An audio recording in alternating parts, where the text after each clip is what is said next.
If y'all take a look, you can see the cattle are way back there right now. I don't know if y'all can see them, but there they are right there.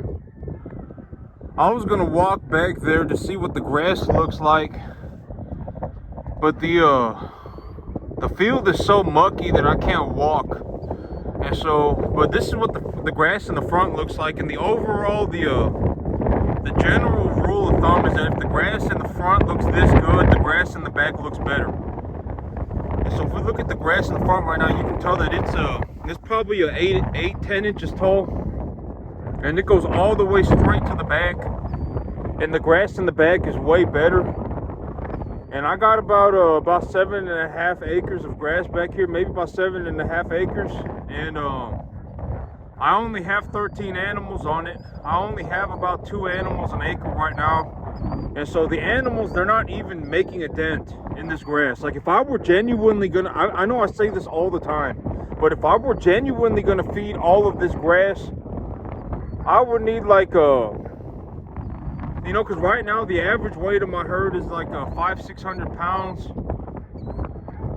I would need, at this weight, I would need close to probably 80 animals. I would probably need close to 80 animals to feed all of this grass. And that's just from me being very objective, looking at the information that I have collected, looking at the biomass density of my grass, the rate of development of the grass, the stage of development that the grass is in. Here in about 2 weeks, well, here over the next 2 weeks, it's supposed to stay. It's supposed to be dry. I'm not supposed to get any rain, and so over the next 2 weeks, I shouldn't be getting any rain. That's what the Weather Channel is saying, but who knows? It may change. And it's supposed to just stay warm. So it's supposed to go up to 70, 65, 70, and it's supposed to get down to about 40, 45. And y'all can see the grass. It is very, very thick, and it is coming in very nice. This weekend I'll be bringing in more animals. And so this morning I made an agreement with myself that I'm just going to keep my head down and work for the next 3 months. I'm not going to spend any money. And over the next 3 months, if I just keep my head down and work, I'll be able to put about $15,000-$20,000 into my bank account. And so but that's one of the realities of my situation, is that this farm, what you're looking at right here, it produces a lot of money. And I'm not saying this to sound like a dick or whatever it may be, but if I make $150,000 to $200,000 a year, that $150,000 to $200,000 a year is going to almost always be my top priority. Almost always. Whatever else that I could possibly be doing is not going to be as important as me making $150,000, $200,000 a year. I can almost guarantee it. I mean, that's how my mind works. Like, it's not very important for me to go out on the weekends, right? It's not very important for me to go and buy new clothes. It's not very important for me to go do A, B, C, D, X, Y, Z. If I'm making $150,000 to $200,000 a year, that is almost always going to be my top priority. And and people can say whatever. People can say whatever. Oh my God, money's not the source of all happiness. Whatever it may, money's the root of it. Whatever it may be. But if they were genuinely in a situation where they had put in the time and the effort, and put in, and ultimately at the end of the day, the reason that I get paid is because I produce food for the world, right? And so if I'm making a lot of money, that is a very good thing. Let's just be objectively honest. If I am making a lot of money, that is a very good thing. I produce food for the world and I get paid for that.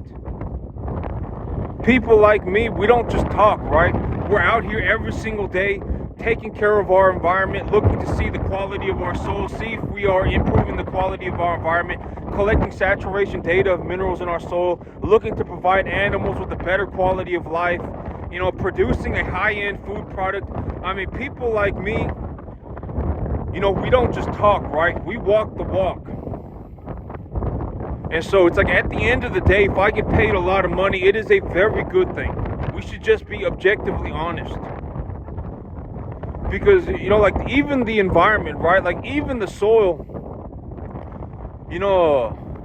Like even this, what I got going on right now, when I planted the grass, I was very aware of what was going on in my soil. Okay, so if I anticipate that I'm gonna get 3 inches of rain a month, and I apply 100, if I apply 150 pounds of nitrate fertilizer at once, if I anticipate that I'm gonna get 8 inches of rain a month over the next 8 months. And over the next 8 months, I anticipate that I'm going to need 250 pounds of nitrogen. And that 250 pounds of nitrogen will need to be applied to the field at a 10-1-7 ratio, at a 10-1-7 NPK ratio. And at that ratio, the plant material should be saturated in terms of the balance of nutrients, of minerals that are required to develop the plant material properly. And while also causing the minimal to zero damage to the environment. If anything, I'm improving the quality of my environment, because there, like if we are going to sit here and be think about like negatively charged fertilizer. Okay, so negatively charged fertilizer. What's one of the biggest ways, if not the biggest way, for negatively charged fertilizer to damage the environment? And it is by leaching, right? Lucy, come here. So if one of the biggest ways of damaging the environment with negatively charged fertilizer is by leaching, then I can objectively look up how much fertilizer does it take for the soil to begin leaching, right? Okay, so if we applied 100 pounds of nitrogen fertilizer in the fall, and then 150 pounds of nitrogen fertilizer in the spring, and we got 3 inches of rain over 8 months, we got 24 inches of rain. There was a 3 ppms of nitrate solution in the groundwater that was 35 feet below the field, right?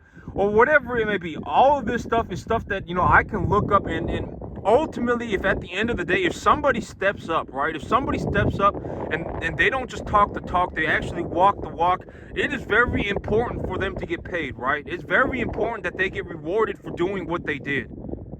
Because me, I'm just gonna be honest, and I'm not saying this to sound like a dick, I'm just gonna be honest. If somebody, if I talk to somebody, the moment you talk to anybody, if anybody talks to anybody, if anybody talks to me or anybody talks to anybody else, you're going to know pretty rapidly what does this person do on a daily basis, right? You're gonna know pretty rapidly, very rapidly. Like if I talk to somebody and they say, oh, the world is unfair, oh, I need help, oh, I didn't make it because I was not smart enough. When I hear stuff like that, I'm like, I didn't make it because I didn't have the money. Whatever it may be, whatever their good excuse that they believe that they've come up with is, if they start listing off stuff like that, I'm gonna say, you know what, you're absolutely right. Like inside, deep down inside, I'm gonna say you're absolutely right. And it is probably good that you quit when you did. Because all that stuff was the easy part. Like the hard part, you haven't even done any of it yet. You haven't even started to put in effort. You don't even have 1 year experience. You don't even have, how do you think you're going to get to 15 years? How do you think you're going to get to working 15 hours a day for 14 years if you can't even make it past the first step? The $250 a month that it took me to grow this grass is not what's going to make or break me. Like this grass, all of this right here, over the last month, it cost me about $250. On the average, it cost me about $500. If $500 a month is genuinely going to be what stops you, how do you expect to do anything else? I mean, legitimately, right? And like me, it's not like I fall asleep and then I wake up and now I've suddenly got a direction. I mean, when people objectively look at me, right? When people objectively look at anybody, they can tell almost immediately what this person is up to on a daily basis, right? Like when they talk to me, it's not like it's not like I fall asleep and I wake up and all this stuff is just in my brain. I'm not smart, right? Like some people are actually smart, right? When they look at the world, they'll see things that others do not and stuff like that. But me, almost everything that I say, and this is true for almost anybody else, almost everything that I say is not my own idea. It's not my own idea. Like, I've read a book, I've come across an idea from somebody else, and it made sense to me, and so I stuck with it. Legitimately, right? I mean, I'm not sitting here going, oh, the energy content of this ration is 75% of the energy content of this ration is 55%, and all the protein of this grass right now is 17.82%. I'm not doing stuff like that, right? These are not my original ideas. And so, when people talk to somebody, and this is why it's so important, like, and this is the idea of 3 hours a day is not enough, and 3 hours a day is all it takes to become an expert. How easy is it to put in 3 hours a day, right? I could legitimately be sitting in my kitchen, looking over my business plan, and go, oh man, let me look at the price of corn. In my head, I'm going over my business plan, and I'm going, what am I looking at to do this year? Okay, this year, here's what I was going over in my head this morning.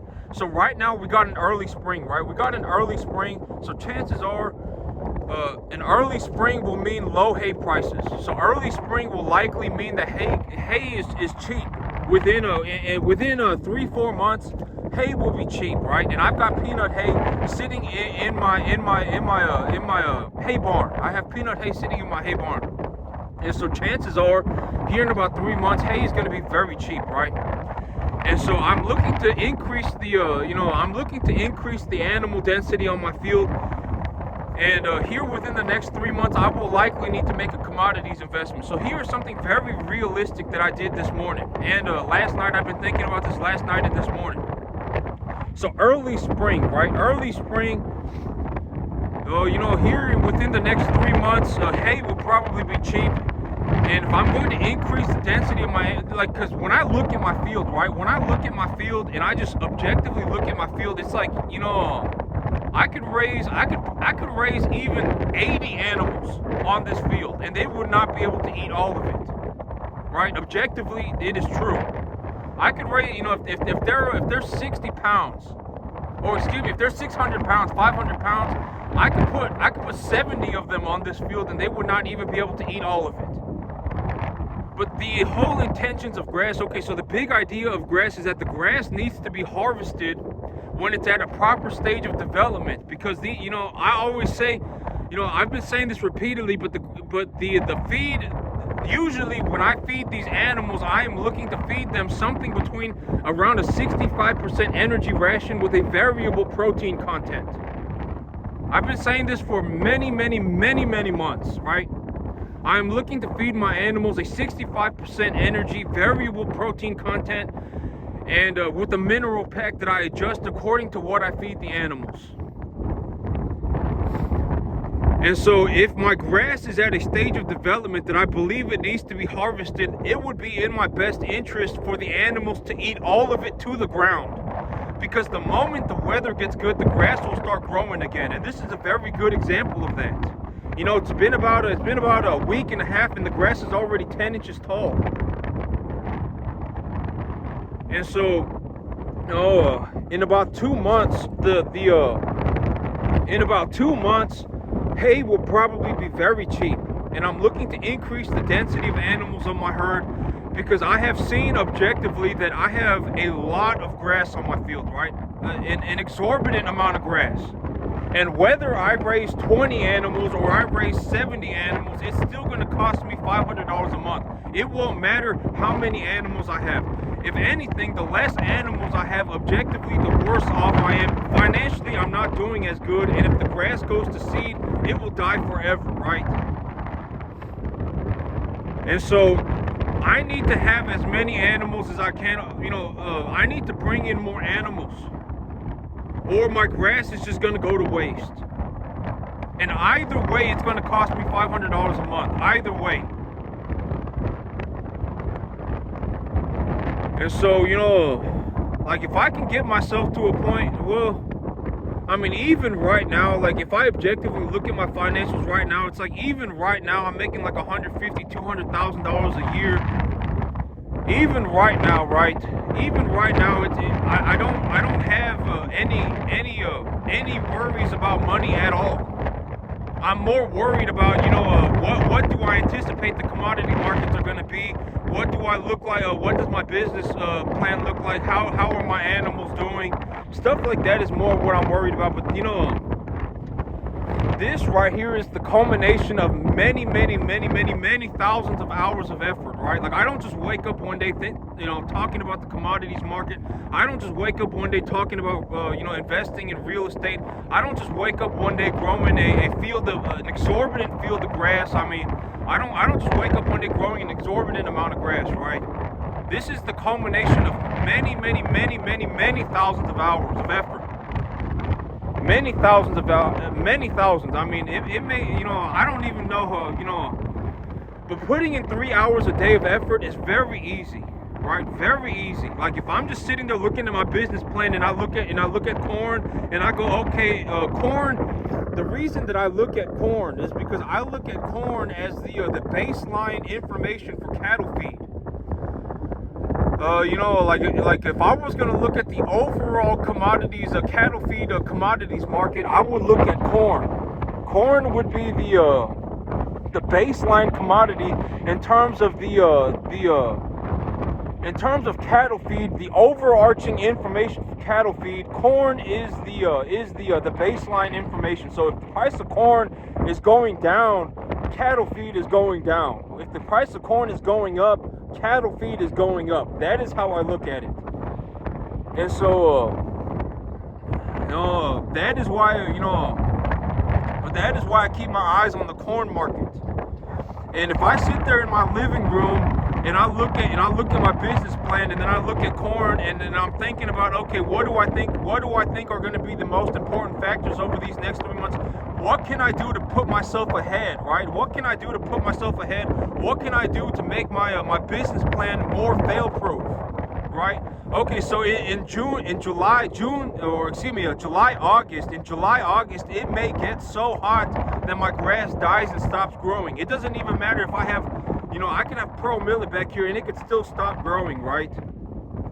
And so, okay, so July, August, I could end up in a situation where I need to put all of my animals on a total mixed ration. If I need to put all of my animals on a total mixed ration, then up until about August, I may not have any grass that I can feed my animals. So if I have 3 months, right? If I have 3 months where I cannot feed the animals any grass and I need to give them a total mixed ration, okay, so what do I anticipate, right? I anticipate that I will need to feed the animals about 3% of their body weight, 3.25% of their body weight a day in feed. And I want to provide these animals a 65% TDN variable protein diet. If I want to do that, and I anticipate that my animals are going to need 3% of their body weight a day in feed, and the animals are going to gain weight as they eat. Right now, I have a protein supplement, which is the peanut hay, and I have an energy supplement, which is the commodity corn. So I need to provide these animals with a roughage product. And if I anticipate that they're going to need 3% of their body weight a day, and I start off with animals that are 600 pounds, 500 pounds, and they're up to 800 pounds, which is that is like at 800 pounds, I would be looking to sell the animals, right? And if I anticipate that my animals are going to put on about 75 to 90 pounds a month, it is a very reasonable estimate to think that at maximum utilization of feed products, I would be having to feed an animal from 500 to 800 pounds in those 3 months, right? Very, very, very easy stuff. I just sit there and I just look at what's going on, right? Very easy. And stuff like this, it comes naturally once you have started to do things. If deep down, all you want to be is a farmer. If that is at the end of the day, if that is all you want, 24 hours a day, deep down. Because, if that is all you want, all of this stuff will come naturally to you after a long period of time. you would be surprised by what you start thinking about on your 14th year. Like, if you genuinely put in 15 hours of effort a day for 14 years straight, you would be surprised by what you become on the 14th year. Most people would be. Granted that you are not severely mentally handicapped, or, physical handicaps don't even matter nowadays anyway. Mentally handicapped. Granted that you are not severely mentally handicapped, you would be surprised by what almost 90% of the world can become if they just put in 15 hours a day for 14 years. Almost be amazed by it. And this stuff will come naturally. And so it's like, okay, so if I'm going to purchase commodities, because I always say it's important to purchase commodities at a reasonable price, because if I purchase commodities at a $175 a ton, and the animals are if I purchase commodities at a if I purchase my feed at $175 a ton, and the cattle, the feeder cattle market, even if it dips a little bit, if feed prices go up because of adverse weather, if feed prices go up for any reason, maybe people just didn't plant as much feed, and the cattle market goes down for whatever reason, at $175 a ton, granted that the feeder cattle market stays over 200, which is that gives me a cushion of about 25%.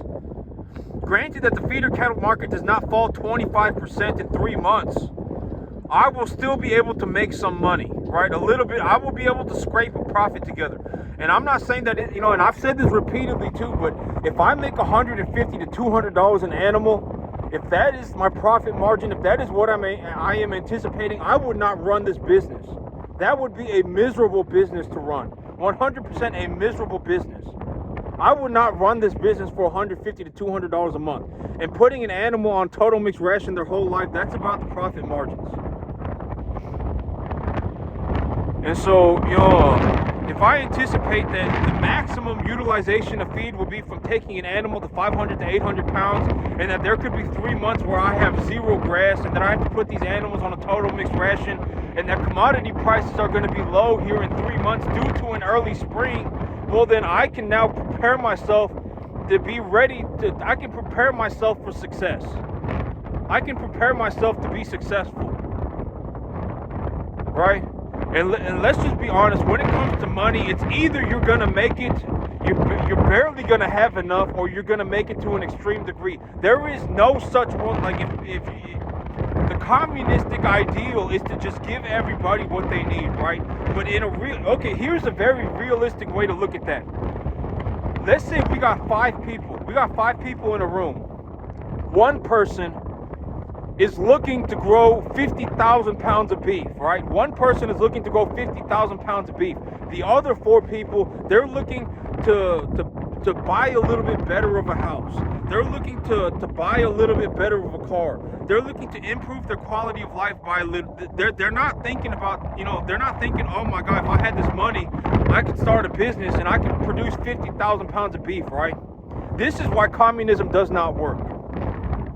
Because if we had those 5 people, the man who is looking to produce 50,000 pounds of beef should be rewarded more. They should not all be given the equal amount of money. They should not be. That is why communism does not work. And it's that way with everything.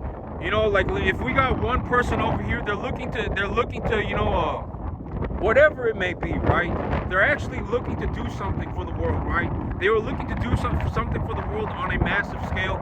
Well, then they should be rewarded. They should be rewarded for that. Everybody should not get the same thing. Let's just be honest. Let's let fair be fair, right?